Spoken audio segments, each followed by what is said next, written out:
কিন্তু আজ তুমি কুরআন ছেড়ে হাদিসের বনে হারিয়ে গেলে। কুরআনই যথেষ্ট,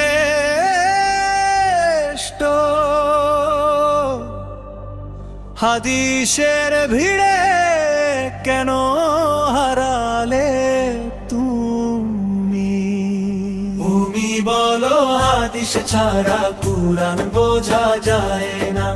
তুমি বলো হাদিস ছাড়া কুরআন বোঝা যায় না। এটা কি আল্লাহর বিরুদ্ধে অভিযোগ নয়? তিনি কি জানতেন না মানুষ বুঝবে না? তিনি তো বলেছেন স্পষ্ট ভাষায়, আমি কুরআনকে সহজ করেছি বোঝার জন্য। তাহলে তুমি কেন কঠিন করো পথ? কুরআনই যথেষ্ট, হাদিসের ভিড়ে কেন হারালে তুমি? তুমি সালাত পড়ো, তুমি সিয়াম রাখো, তুমি হজে যাও দূর দেশে, সব কুরআনের আলোতেই আছে, সব আছে স্পষ্ট নির্দেশে। সালাত মানে আল্লাহর সাথে সংযোগ, সিয়াম মানে আত্মসংযম, যাকাত মানে পরিশুদ্ধ হওয়া।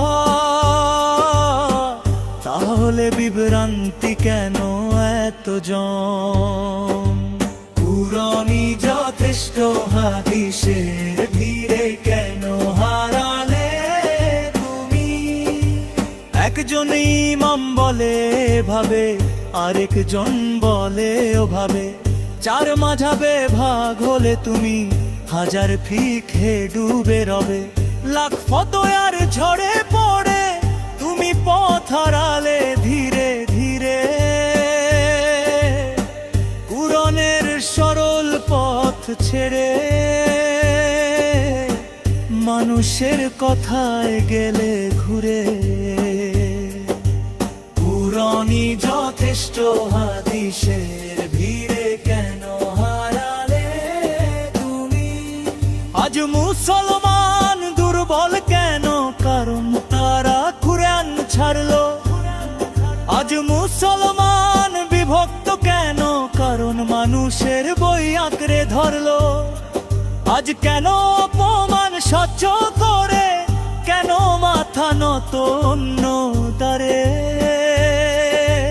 কারণ কুরআনের পতাকা ফেলে ইমামের পতাকা তুলেছে মাথার উপরে। কুরআনই যথেষ্ট, হাদিসের ভিড়ে কেন হারালে তুমি? তুমি কুরআন রাখো তাকের উপরে, পড়ো শুধু সুরের মাধুরীতে, কিন্তু বোঝো না তার অর্থ, চল না তার বিধানের পথে। তুমি পীরের দরবারে নত হও, কবরের ধুলায় সেজদা দাও, কিন্তু আল্লাহর কিতাব সামনে একবার দাঁড়িয়ে দেখাও। কুরআনই যথেষ্ট, হাদিসের ভিড়ে কেন হারালে তুমি? নবী ছিলেন কুরআনের মানুষ, চলন্ত কুরআন তার জীবন। তিনি শিখিয়েছেন আল্লাহর কালাম, সেই ছিল তার পথ নির্দেশন। তাহলে কেন বলো আজ কুরআন যথেষ্ট নয় আমাদের?